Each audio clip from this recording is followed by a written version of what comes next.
세상은 끊임없이 변하기 마련입니다. 인류의 문명이 발전하면서 여러 가지 좋은 것도 많이 있지만 좋지 않은 것도 많이 이제 생겨나고 있습니다. 그럼에도 불구하고 세상의 문명은 계속 발전해 나아가고 있습니다. 그러므로 이전 것으로 인하여 마음에 안타까워하고 이 세상이 잘못되어 간다 하는 그 좌절감에 부딪힐 것이 아니라 발전된 속에서 인류에게 주는 그런 긍정적이고 더 행복한 그런 모습을 받고 살아갈 필요가 있습니다. 그리고 이전에 있는 그런 좋은 것들을 변화하는 시대에 어떻게 되살릴 수 있을까? 끊임없이 개선해 나가는 그런 자세를 가져야 됩니다. 이스라엘 백성들이 목축으로 그 생업을 시작하고 그 다음에 농업을 가지고 가나안 땅에서 그야말로 곡식을 쌓아놓고 샘이 흐르고 하천이 있는 곳에서 행복하게 살았습니다. 이전에 광야의 유목민적인 생활을 하던 거 보면 농사를 짓는 것이 얼마나 안정적이고 평안한 것인지 모릅니다. 그런데 세상은 그렇게 되는 것이 아니라 남북의 그런 분열왕국 시대 이후부터 공업과 무역의 그런 새로운 시대로 바뀌었어요. 솔로몬이 무역으로 길을 열어놓았고 아합 시대에는 무역으로 인하여 그 당시 이제 페니키아 문명입니다. 지중해의 해상 무역을 거의 독점하다시피 한 베니게, 그리고 일반 역사에서는 페니키아라고 하는 그런 무역으로 인하여 상업과 무역업이 크게 발전하고 그 베니게의 딸 이세벨을 아합이 아내로 맞이하여 산업체계의 대변화가 이루어지고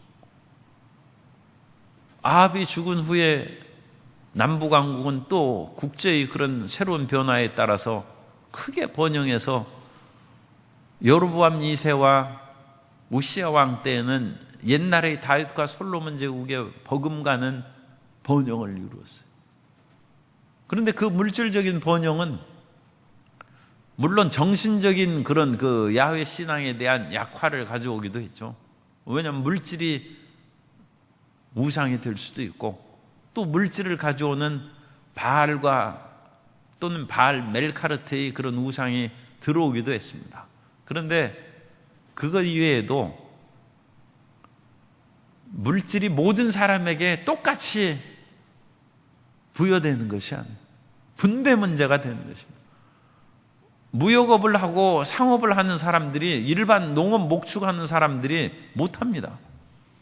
그것은 그 속에서 눈이 열리고 오늘날식으로 하면 그래도 영어라도 하고 일본말을 하고 중국말을 좀 하고 아니면 베트남 말이라도 가서 하고 그래야 무역을 하는 것이죠.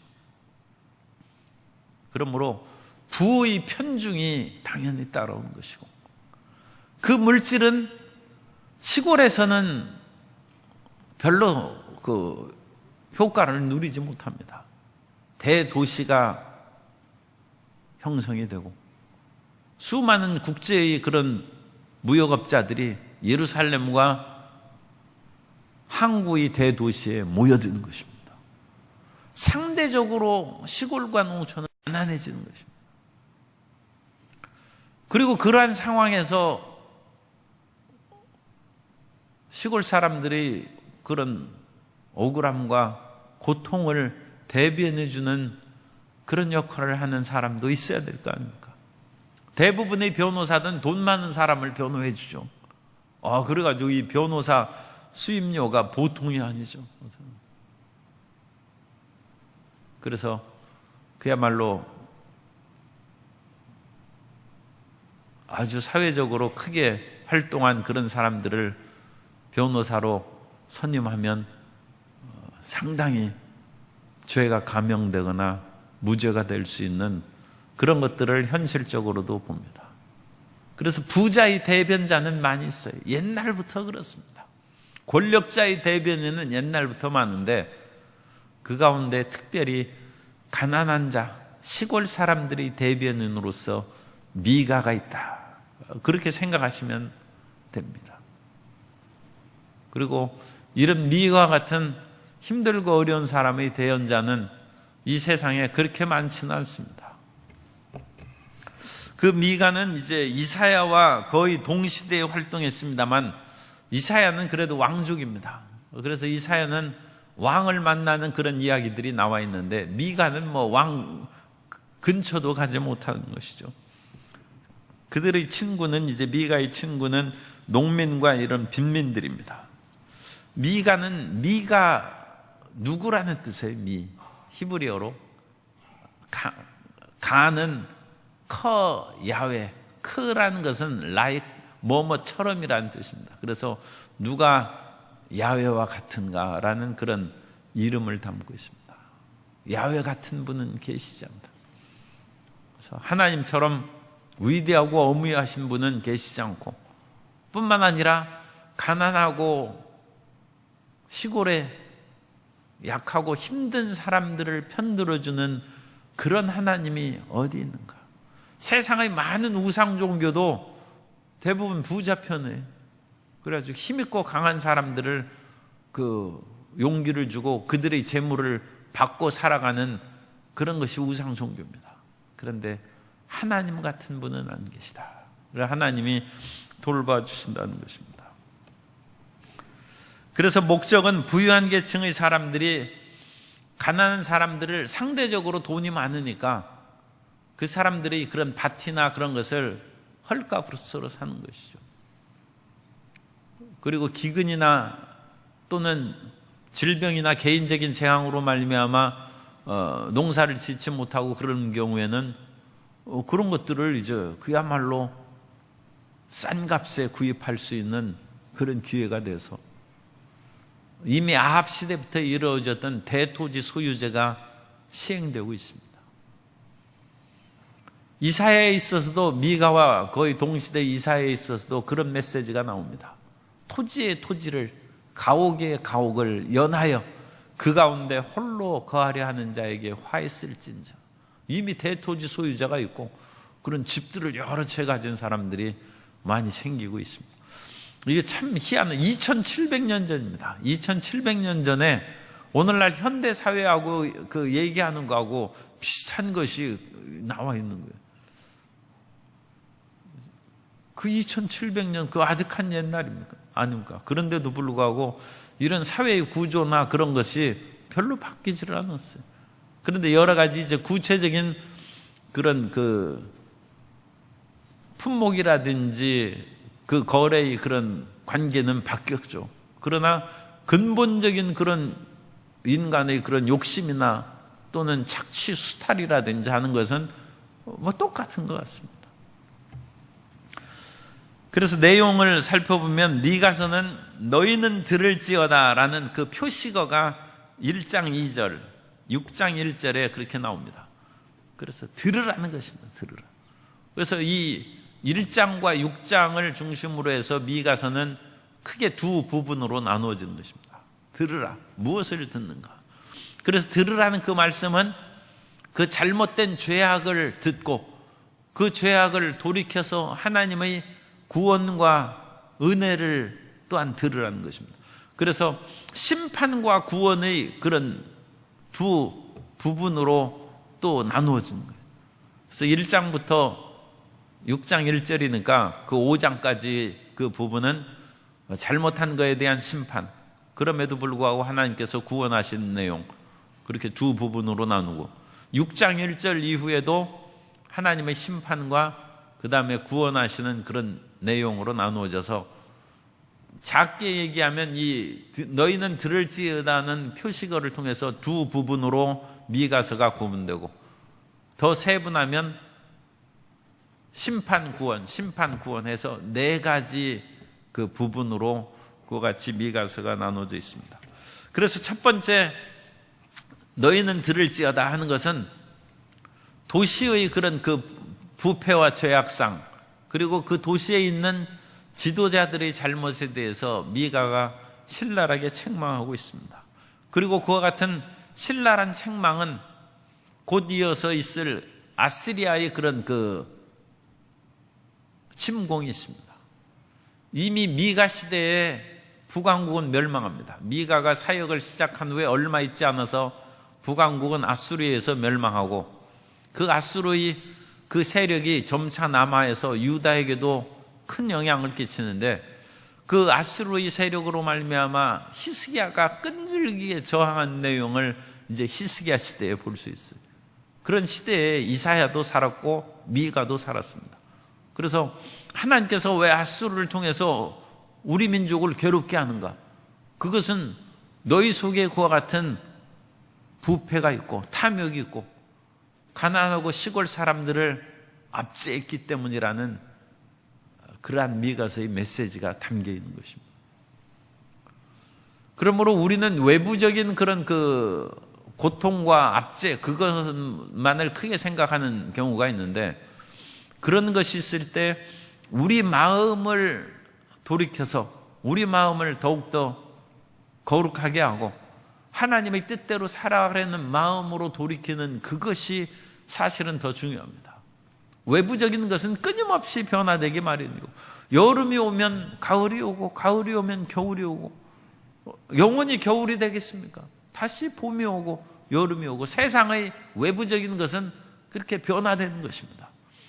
그런데 봄, 여름, 가을, 겨울이 끊임없이 수십 번 반복되어서 내 마음이 안 바뀌면 무익한 것이죠.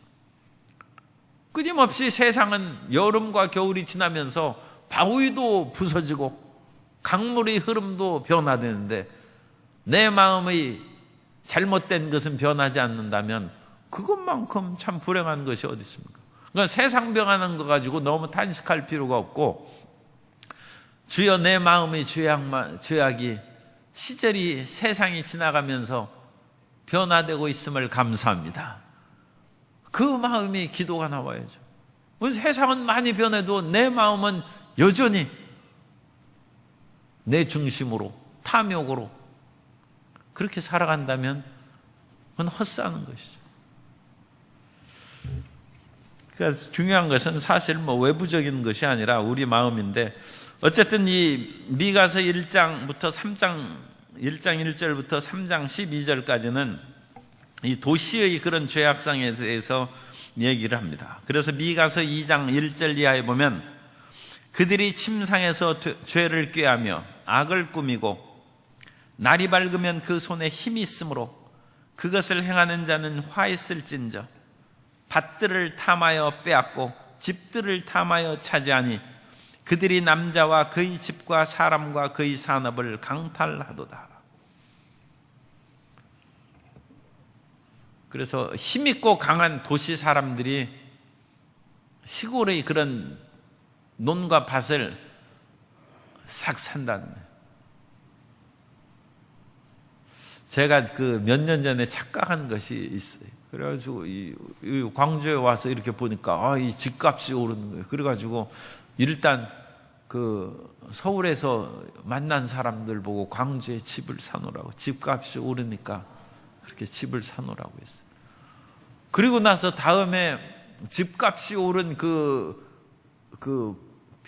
통계표가 신문에 났는데 읽어보니까 이건 그냥 제가 얘기하는 것입니다. 그냥 대충.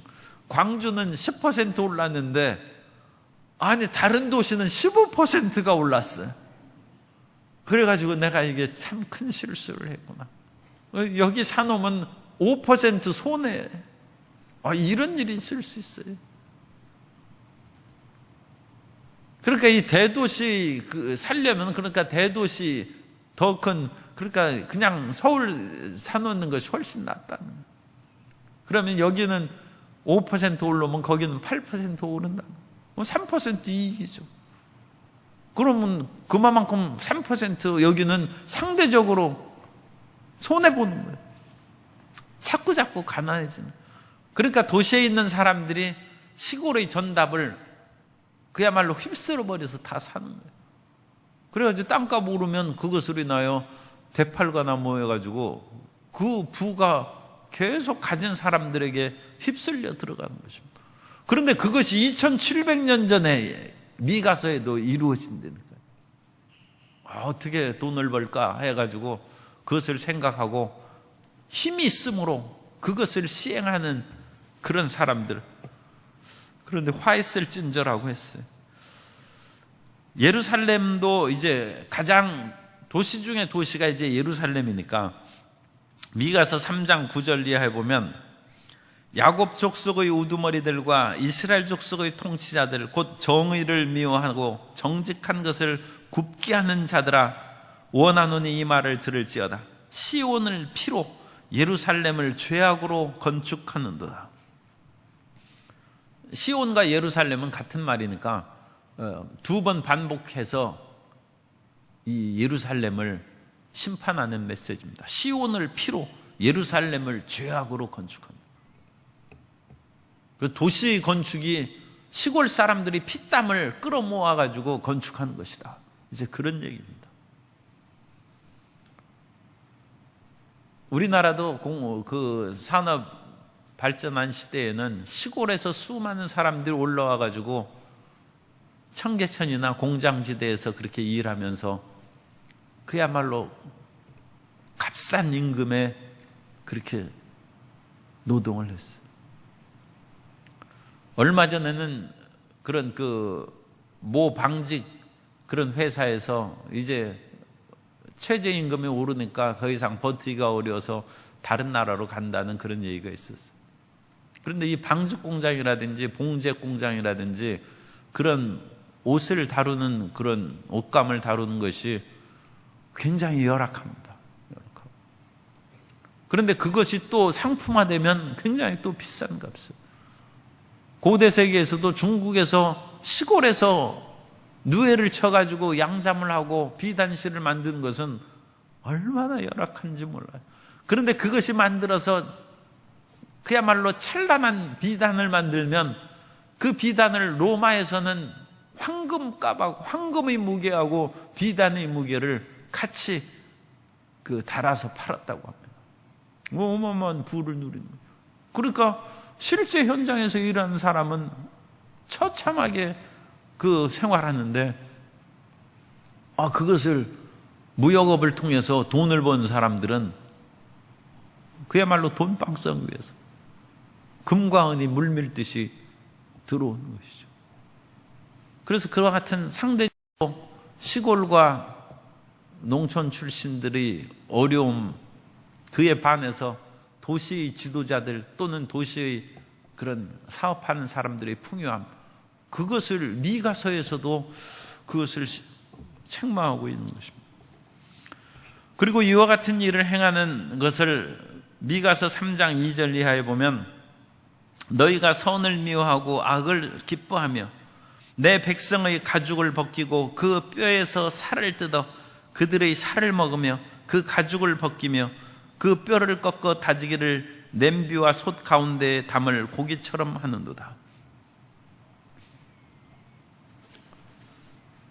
그리고 그와 같은 일을 행하는 사람들을 종교 지도자들이나 사회적인 지도자들이 눈 감아 준다는 것을 미가가 지적합니다. 미가서 3장 11절에 보면 그들의 우두머리들은 뇌물을 위하여 재판하며 그들의 제사장은 삭슬을 위하여 교훈하며 그들의 선지자는 돈을 위하여 점을 치면서도 야훼를 의뢰하여 이르기를 야훼께서 우리 중에 계시지 아니하냐 재앙이 우리에게 임하지 아니하리라 하는도다.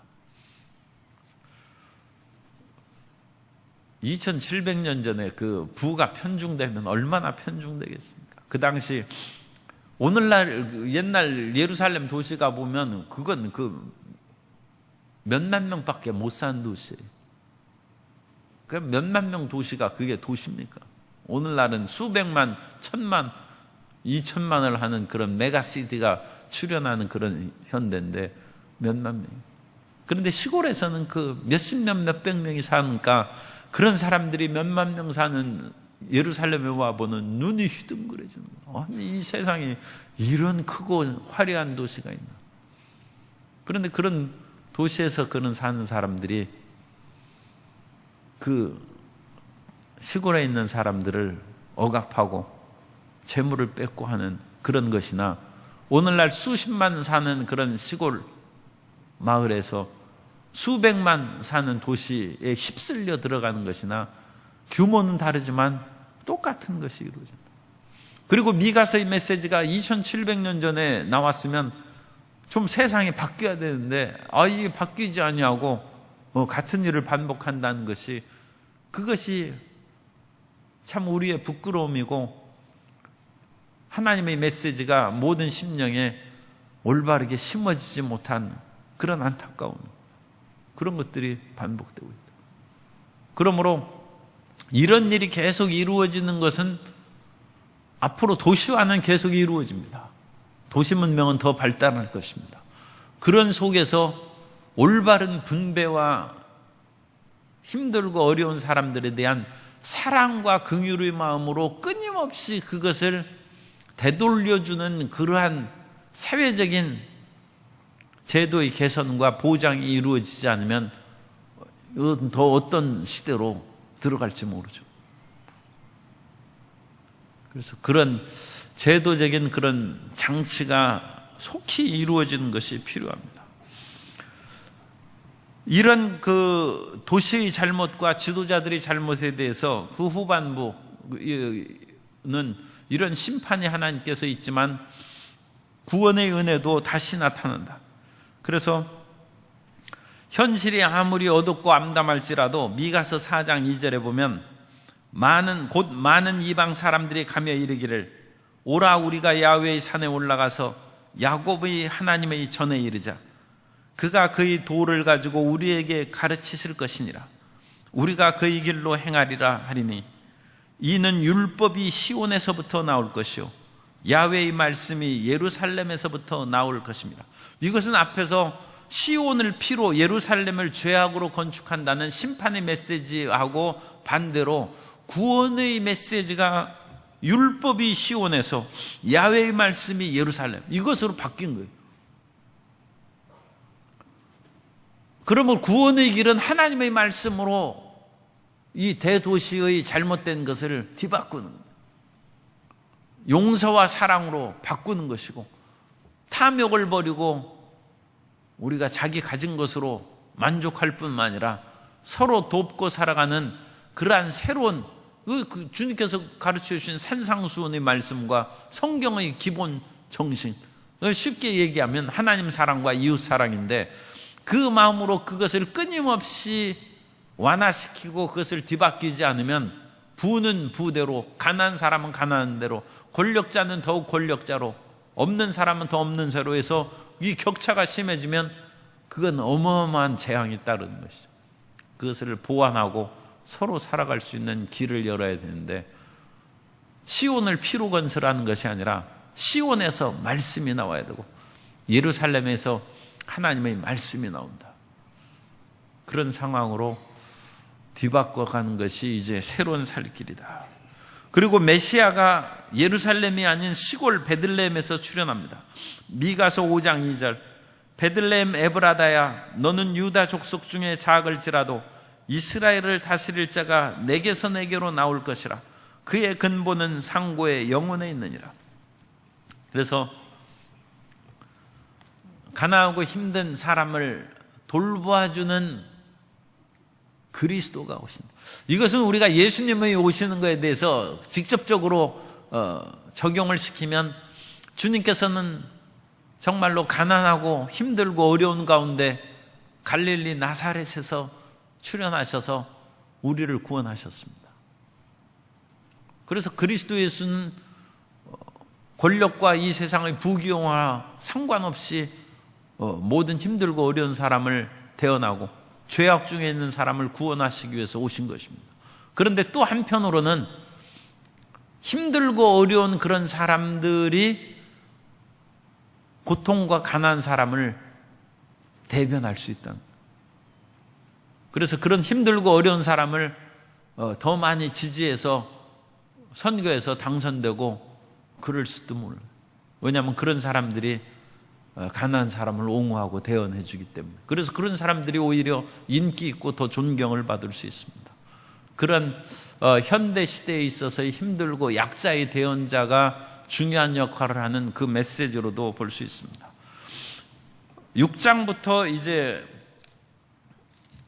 다시 7장까지는 후반의 심판과 구원에 대한 그런 말씀입니다. 그래서 후반부의 심판과 구원은 첫째 부분에 있어서의 심판은 우리가 하나님 앞에 끊임없이 물질이나 모든 것을 다 드리는데 하나님 우리가 무엇을 잘못했기에 이와 같이 신랄하게 우리를 책망하십니까 하는 그런 메시지가 나오는 거죠. 그런데 끊임없이 물질을 드리는 사람은 상고음을 하고 그 당시 특권층이죠. 부유를 누리는 사람이, 왜냐하면 매일 돈을 버니까 11조도 드리고 끊임없이 제물을 드리고 감사제를 드리고 그렇게 드리는 것이죠. 그러니까 가난하고 없는 사람은 많이 못 드리죠. 그러니까 여기에서 끊임없이 우리가 하나님 앞에 제물을 드리는데 우리가 무엇을 잘못했습니까 하는 사람은 도시에 사는 부유층을 얘기하는 거예요. 그러니까 그 부유층에 대한 미가가 하는 얘기는, 그래, 그런 재물을 가지고 내가 너를 책망하는 것이 아니라, 그런 재물을 드리는 자체가 나쁜 것이 아니라 그 재물이 어디에서 오는지 그것을 내가 묻는다. 그것을 가난하고 약한 사람들에게 그야말로 압제하고 또는 나쁜 말로 착취를 한 것이면 그거 내가 기뻐하겠느냐, 그 말입니다. 그래서 정의롭게 살아가고 인자를 사랑하고 긍휼히 여겨야 되지 않느냐. 그 힘들고 어려운 사람을 불쌍히 여기자. 참 이런 건 오해가 있을 수 있습니다. 옛날에 청계천에서 그와 같이 재봉사로 일하던 전태일 씨가 그렇게 수많은 사람들한테 이 봉제공장의 열악함을 얘기하고 대통령한테도 얘기했는데 아무도 안 들어줬다. 아무도 안 들었는다. 그래서 스스로 분신해서 죽었습니다. 그래서 그 뒤로 사람들이 거기에서 노동자 조합을 만들고 조금이나마 열악한 환경 속에 사는 사람들을 돌봐야 된다는 그런 새로운 움직임이 일어난 것이죠. 불쌍히 좀 여기고 그런 사람들이 그 안타까움을 좀 사랑하고 돌봐야 되지 않느냐. 그리고 모든 것을 가졌다고 교만하고 의시되지 말고 겸손히 내 하나님과 동행하는 것이, 그것이 미가서 6장 8절의 핵심 메시지. 우리가 어찌 완벽하게 살겠습니까? 그러면서도 최소한 더 정의롭게 살아가려고 끊임없이 기도하고, 우리는 놔두면 자연적으로 내 중심으로 우리의 욕심을 위해서 살도록 그렇게 돼 있어요. 죄악 중에서 태어나고 살기 때문에. 그러나 새벽 기도를 드리고 말씀을 읽는 것은 그것을 자꾸 누르고 하나님의 정의가 우리 마음 가운데 자리 잡게 하고, 우리는 자기 사랑은 막을 수 없어요. 그러나 하나님 사랑하고 이웃 사랑하는 마음으로 우리 자신을 끊임없이 변화시키도록 기도하는 것이고, 내 인생 내 마음대로 산다고 그 스스로 의스대는 것입니다. 그 말을 생각을 버리고 겸손히 하나님과 동행하는, 그래서 정의는 아모스의 메시지고 사랑은 호세아의 메시지고 겸손히 하나님과 동행하는 것은 믿음을 말하는 것이고 그것이 이사야의 메시지입니다. 그래서 미가는 자기 동시대 약간 선배에 해당하는 아모스, 호세아, 이사야의 그런 메시지를 통합해서 이 사회를 바꿀 수 있다. 그것을 제시합니다. 이 잘못되는 2700년 전에 그 당시에도 탐욕의 사회로 치달려갔는데 그것을 좀 저지하고 바꿔야 된다. 어떻게 바꿀 수 있느냐? 그것은 정의와 사랑과 믿음이다. 그래서 항상 사람들이 가난하고 힘들고 어려운 사람에 대해서는 투쟁할 수 있습니다만, 저는 그런 투쟁에 대해서 100% 찬동을 안 하는 것이 있는 것이 대안이 없어요. 대안이 없는 투쟁은 그건 같이 죽자는 것밖에 되지 않습니다. 항상 대안을 제시해야 돼요. 어떻게 해서 지금 모든 것이 완벽하게 이루어지지 않는다면 최소한 50대 50 또는 좀 더 우리가 양보해서 40대 60으로 타협하여 상생의 길로 나아가고 그 다음에 더 좋은 것으로 개선해서 서로 양보하고 도와가는 그런 대안의 길로 서로 제시해서 함께 살아갈 길을 모색해야 됩니다. 그런데 그런 것이 아니면 세상은 극한 상황으로 치달려가고, 이런 극한 상황이 2700년 전의 미가의 메시지나 오늘날 현대사회의 그런 것이나 비교해 보면 큰 차이가 없어요. 그런 것을 보면 말할 수 없는 그런 안타까움과 약간 낙심이 돼요. 그럼에도 불구하고 하나님이 살아계신 즉 7장에 보면 하나님을 의지하라는 것입니다. 하나님.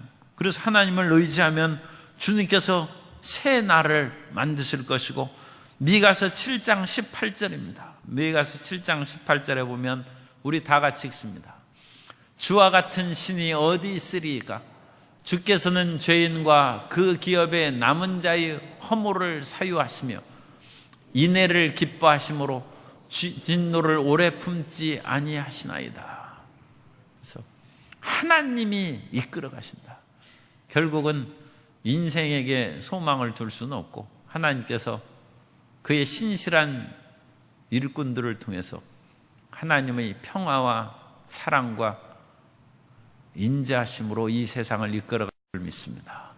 그러한 세계가 우리 사회에서 우리의 나라와 민족에 또 이 세계 속에 이루어지기를 끊임없이 기도하고, 그러면 우리 힘으로는 절벽에 부딪히는 것 같을지라도 하나님이 반드시 이루어 주실 것입니다.